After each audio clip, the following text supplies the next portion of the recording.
Next up, at UFC Vegas 107, we have Jordan Leavitt taking on Kurt Holobaugh. Kurt Holobaugh, 21-9 in his career, 3-2 in his last 5. He's coming off that decision loss to Alexander Hernandez, where a lot of people, including myself, questioned the judges. He's taking on Jordan Leavitt, 11-3 in his career, 3-2 in his last 5. He is coming back after more than a year away.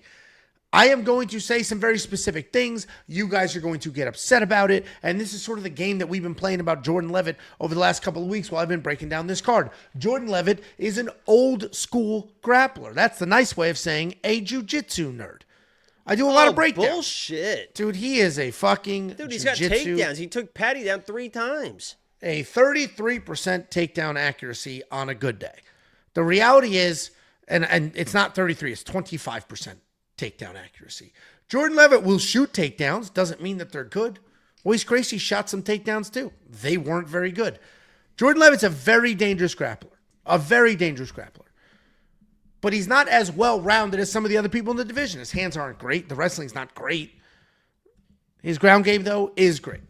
So, Matt Healy, 3 takedowns. Steven Seiler, 1 takedown. Ani Barsalos, 3 takedowns. Thiago Moises, 4 takedowns. Austin Hubbard, 2 takedowns. Trey Adkin, 3 takedowns. Canyon, 3 takedowns. Alexander Hernandez, 4 takedowns. We got this guy, Kurt Holobaugh, the 39% takedown defense. I didn't get to the Kurt side. You're just reading all the people that took down Kurt, and I'm still on Jordan Leavitt saying that he's a jiu-jitsu nerd. You picked and bet Kurt. I did pick and bet Kurt. And I also say in the narrative, if he gets taken down, he's got very good jiu-jitsu, so I'm not worried about it. So as long as he doesn't shoot any takedowns and end up in a stupid, precarious position, Kurt Holobaugh's got great forward pressure. He's an Ultimate Fighter winner. He will stay in your face. He's the better striker. He's the actual better offensive wrestler. And he is not maybe just as good at jiu-jitsu, but he is a very good high-level jiu-jitsu practitioner. Dude, Jordan Leavitt was winning scrambles versus Chase Hooper. I just said he's not as good. And then Chase Hooper subbed him. What the fuck are you talking about? Well, you're saying that Kurt is a better grappler than Jordan. I literally said he's not a better grappler. I literally just said he is. No, I said didn't. He's a better this, he's better this, he's better grappler. No, and I got to grab when I said I'm not going to say he's a better grappler. I couldn't have been more transparent. I do think Kurt wins this fight. Well, if I you think lost Jordan some weight, you'd be more transparent. Anybody would be. How's that weight loss going? It's been 2 weeks now. Can we get the scale? We didn't do the challenge. You know how many cookies I ate after the THC shot? I would love to actually get just an update real quick after this breakdown. My back hurts. I can't stand. If I stand up on this camera and walk away, they're going to clip the shit out of it. I can barely walk. I'm not doing it. I'm not doing it. My back hurts. Listen, Kurt Holobaugh is old, but he's got good forward pressure. He will stay in your face. And Jordan Leavitt, if he can't get this to the ground, he's going to have a lot of problems here. I think Kurt can win this fight, so I bet on him. What do you think, Jacob? Yeah, Kurt he's the better boxer. I mean, if this is a standing fight, he's going to win the fight. The issue is, 39% takedown defense is what it is. When you watch that guy fight, especially in his last fight versus Alexander Hernandez, I mean, those were effortless takedowns. He basically just barely grabbed the back of his knee, and Kurt, knowing that he is good at the jiu-jitsu stuff, if anyone's kind of the jiu-jitsu nerd of the two, it's kind of Kurt Holobaugh. He loses fights because he accepts takedowns, he's on his back, he can stay alive, but then he's just losing minutes. And Jordan Leavitt has won fights like that before, not necessarily getting the finish, but against guys like Kurt Holobaugh, he just kind of lays on him, he out-grapples him, and it is what it is. It's going to take a takedown every single round, and that's all it's going to take. I mean, he's going to get a takedown, he's going to get control. Jordan Leavitt was taking down Patty, was giving him some issues, was taking down Chase Hooper, was out-scrambling a guy like Chase Hooper, and yeah, he ended up getting caught by something, but we know how good Chase Hooper's going to catch anybody at any time, at any level in jiu-jitsu, and Jordan was holding his own in those exchanges. So, I'm not a guy that's going to bet Jordan Leavitt because I don't trust the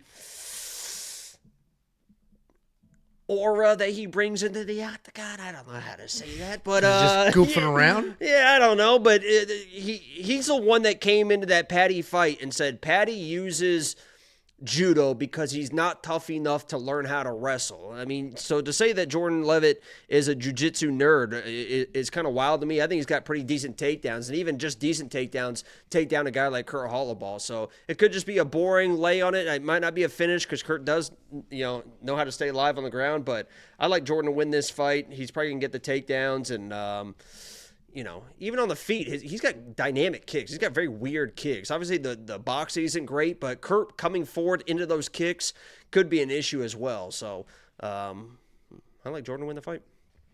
You and I are split here. I'm on the Kurt side. I just think Jordan has one single way to win, where Kurt can win a few different ways. One of which just being forward pressure. Stay in his face. This fight stays on the feet. He gets it done. So we are split here. I did place a little bit of a bet on Kurt because between the layoff and the plus money, and I think he beat Alexander Hernandez. I don't think that was and this is Vegas, so if Kurt does get taken down and Jordan just hanging out on top doing absolutely nothing after Kurt was the one marching forward, getting in his face, throwing punches, assuming the judges stay consistent in Vegas, they'll just ignore any of control on the ground because nobody cares about wrestling anymore. So I'm going to play those odds. Jordan's kind of he's kind of got a mean streak, too, when he gets people on the ground, or like you saw in that Victor Hernandez fight when he gets people, or Victor Martinez, when he gets people against a fence. I mean, he just elbows and knees and all sorts of stuff. So, listen, we're split here. I like Jordan Leavitt. Just don't see him winning this fight. Although Kurt Holobaugh, 38 years old, a little bit problematic, but it is what it is. $7,500 in DraftKings Fantasy for Kurt, $8,700 for Jordan Leavitt. Obviously, a tremendous favorite here. I do not think there's a finish on either side, so I wouldn't go with the favorite here. I don't think $8,700 is a price point that Jordan will get to in DraftKings Fantasy, because if he does win, he probably gives up a round, wins the next two with some control because he was able to get the takedowns, but Kurt's submission defense will be too good. So I don't think Jordan wins, but if he does, I still don't think he'll score well. Yeah, and at the end of the day, I don't really give a shit. I'm not betting Jordan, so I hope you win. Thank you so much. I know you wouldn't say that about me, but I hope you win. I always root for lock of the week, even if I have picked the other direction, so I appreciate that quite a bit. If you do want to check out my safety parlay, Jacob's lock of the week, whenever that goes up, and all of the other bets, we have over 15 units of bets on the board, not just for this card, but UFC Atlanta, UFC Baku, UFC 316. We have a bunch of bets on the board already looking to the future. Unlock all of them right now at WeWantPicks.com. It's freaking $10 for an entire month's worth of access. We've got a $9.99 from J. Phil. Jacob, 6-pack on me for Game 4 tomorrow night. Even though we appear as fanatical lunatics on social media, the older Knicks fans are more chill. Looking forward to lock of the week. I've had a back and forth with Jay Field, a very cordial back and forth with Jay Field about the Knicks and Pacers series on Twitter the last few days or so. Great guy. We appreciate the $9.99. It should be. I think it's gonna be one of those historic games tomorrow night. Back and forth. Both teams, I think, have reasons to feel confident. Right? The Knicks. With their 20-point comeback, they felt good in Game 1. The Pacers, obviously, with their comebacks, and they were up by 20. So it should be interesting, and obviously, I think the Pacers are going to pull it out. But if not, we'll see what happens. But I appreciate the $9.99, and I always appreciate the level-headed that you can have a discussion with sports fans. You know what I mean? Because in MMA, that's few and far between. So I have never had a real discussion. It's always you're a fucking idiot, and here's why. Yeah, like how could you ever think against my opinion, essentially? Yeah. But he's free money. Jordan Leavitt's free. Okay, dude. But yes, agreed. I appreciate the $9.99. Shoujo talking about the whole weight thing. No, Angelo, you accept the challenge. No, I didn't. Jacob threw up. No, I didn't. You literally said, okay.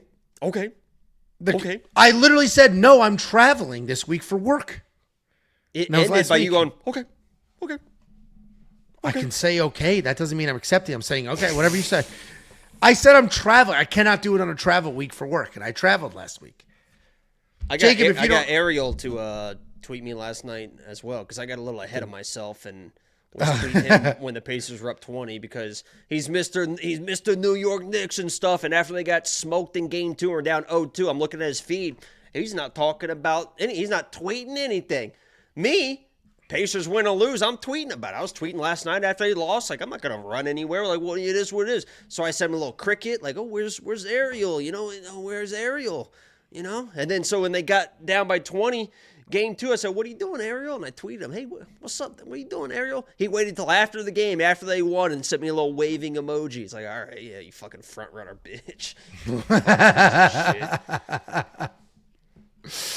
All right.